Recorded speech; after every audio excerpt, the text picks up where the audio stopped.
ଆଜିକାଲି ଚାରିଆଡେ ହିନ୍ଦୁ ହିନ୍ଦୁ ଧର୍ମ ସନାତନ ଏଇ ସବୁକୁ ନେଇକି ଚାରିଆଡେ ଏକ ସରଗରମ ମାହୋଲ ଚାଲିଛି ଭାରତରେ।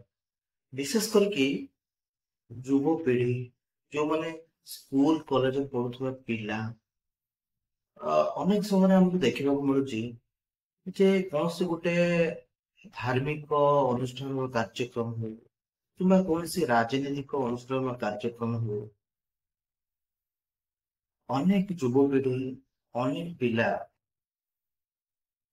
କୁ ଆମେ ଏକ ଭିନ୍ନ ଅବତାରରେ ଦେଖିବାକୁ ପାଉଛୁ। ବିଶେଷ କରିକି ଯୁବପିଢି ଯୋଉମାନେ ଅଛନ୍ତି ସେମାନଙ୍କୁ ଆମେ ଗେରୁଆ ବସ୍ତ୍ର ପିନ୍ଧିଥିବା, ମୁଣ୍ଡରେ ଗେରୁଆ କପଡା ବାନ୍ଧିଥିବା ଇତ୍ୟାଦି ଇତ୍ୟାଦି ଅନେକ କିଛି ଆମେ ସେମାନଙ୍କୁ ଦେଖିକି ଅନୁଭବ କରୁଛୁ କି ଏଭଳି ଲାଗୁଛି କି ସତେ ଯେମିତି ଏଇମାନେ ହିଁ ବାସ୍ତବରେ ହିନ୍ଦୁ ଧର୍ମ ଏହାକୁ କହୁଛି, ହିନ୍ଦୁ ଧର୍ମ ବା ହିନ୍ଦୁ ସଂସ୍କୃତିକୁ ଏଇମାନେ ହିଁ ବଞ୍ଚେଇ ରଖିଛନ୍ତି ଏବଂ ବଞ୍ଚେଇ ରଖିବେ ମଧ୍ୟ। ତେବେ ହିନ୍ଦୁ ଧର୍ମକୁ ନେଇକି ଯୋଉ ଚିନ୍ତାଧାରା ଆମର ଆଗାମୀ ଯୁବପିଢିଙ୍କ ଭିତରେ ରହିଛି ତା ଭିତରେ ଅନେକ କିଛି ଅନ୍ତର୍ନିହିତ ପ୍ରଶ୍ନ ଏବଂ ଅନ୍ତର୍ନିହିତ ବିଚାରଧାରାକୁ ବୁଝିବାର ଆବଶ୍ୟକତା ଅଛି।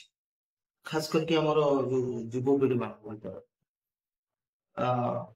ପ୍ରାୟ ଆମେ ଦେଖୁଛେ ଯେ ଅନେକ ଲୋକ ହିନ୍ଦୁ ଧର୍ମ ହିନ୍ଦୁ ସନାତନକୁ ନେଇକି ଅନେକ କିଛି ମନ୍ତବ୍ୟ ଦଉଛନ୍ତି ଆଜିକାଲିକା ଡେଟରେ।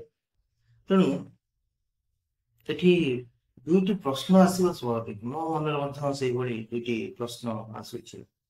ପ୍ରଥମ ପ୍ରଶ୍ନଟି ହେଉଛି ହିନ୍ଦୁ ଆଉ ଧର୍ମ ଏ ଦୁଇଟି କଣ ଗୋଟିଏ ଶବ୍ଦ ବା ଧର୍ମ ହିନ୍ଦୁ ଦୁଇଟି ଅଲଗା ଅଲଗା ଶବ୍ଦ? ଦ୍ୱିତୀୟଟି ହେଉଛି ଜଣେ ବ୍ୟକ୍ତିଙ୍କୁ ଧାର୍ମିକ ହବାକୁ ହେଲେ ତାକୁ କଣ ଏକ ନିର୍ଦ୍ଦିଷ୍ଟ ରଙ୍ଗ ବା ନିର୍ଦ୍ଦିଷ୍ଟ ବସ୍ତ୍ର ବା ବହୁତ ଗୁଡେ ଆଡମ୍ବରର ଆବଶ୍ୟକତା ଅଛି?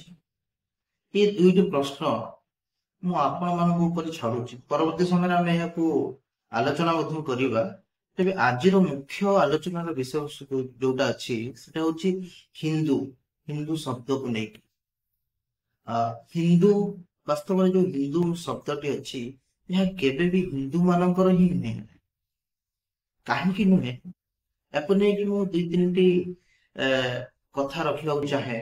ପ୍ରଥମଟି ହଉଛି ହିନ୍ଦୁ ଧର୍ମ ଯୋଉଟା କୁହାଯାଉଛି ତାର ମୂଳ ଆଧାର ଯୋଉଟା ଆମେ ଦେଖୁଛନ୍ତି ସେଟା ହଉଛି ବେଦ, ଏବଂ ବେଦକୁ ମଧ୍ୟ ସ୍ୱୟଂ ବ୍ରହ୍ମାଙ୍କର ମୁଖ ନିଃସୃତ ବାଣୀ ବୋଲି କୁହାଯାଏ, ଯାହାକୁ ସବୁଠାରୁ ପୁରୁଣା ବା ଆଦି ପୁରାଣ ଯୋଉଟା ଆମେ କହୁଛେ ଆଦିମ ଯୁଗରୁ ଅଛି, ବେଦ ସୃଷ୍ଟିର ଆରମ୍ଭରୁ ଅଛି ବୋଲି ଆମେ କୁହନ୍ତୁ।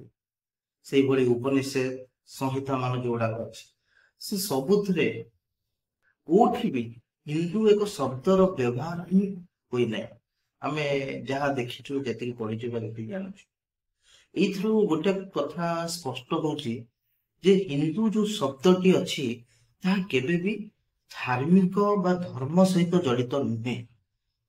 ତେବେ ଏଠି ସାଧାରଣରେ ପ୍ରଶ୍ନ ଆସିବା ସ୍ୱାଭାବିକ ବା ସମସ୍ତଙ୍କ ମନରେ ପ୍ରଶ୍ନ ଆସିବା ସ୍ୱାଭାବିକ କି ତାହେଲେ ହିନ୍ଦୁ ଧର୍ମ ଯୋଉଟା ଅଛି ବା ଯୋଉଟା ହିନ୍ଦୁ ଶବ୍ଦ ଯୋଉଟା ଅଛି ସେଟା କେବେଠାରୁ କାହିଁକି କିଏ ବ୍ୟବହାର କରେ, କୋଉ ପରିସ୍ଥିତିରେ ଏଇ ଶବ୍ଦଟି ଭାରତରେ ପ୍ରଚଳିତ ହେଲା?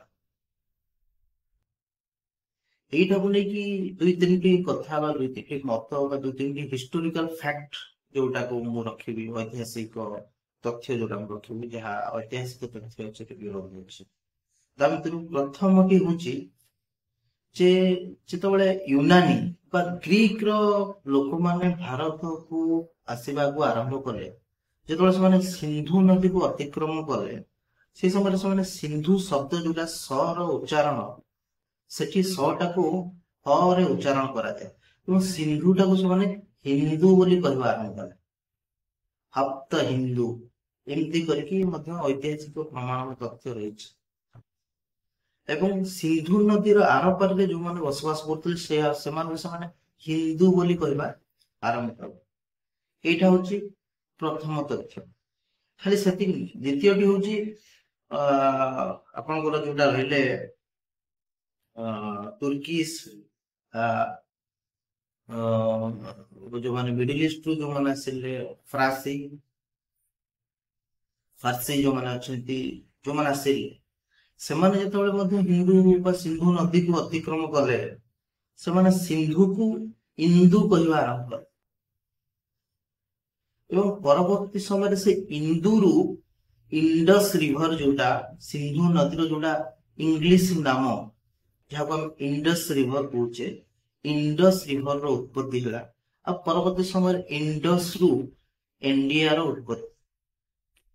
ତେବେ ଏ ସବୁଥିରେ ଗୋଟିଏ ତଥ୍ୟ ବା ଗୋଟିଏ କଥା କମନ ଅଛି, ଯୋଉଟା ହଉଛି ସିନ୍ଧୁ ନଦୀ।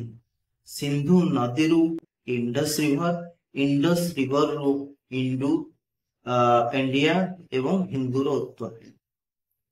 ତେବେ ଏଇ ସବୁକୁ ଯଦି ସମରାଇଜ କରିବା, ମୋରାଲ ଅଫ ଦ ଷ୍ଟୋରି ଏଇଆ କି ସିନ୍ଧୁ ବା ହିନ୍ଦୁ ଯୋଉଟା ଶବ୍ଦ କୁହାହଉଛି, ହିନ୍ଦୁ ଯୋଉ ଶବ୍ଦଟା ତାହା କେବେ ବି ଧାର୍ମିକ ନୁହେଁ।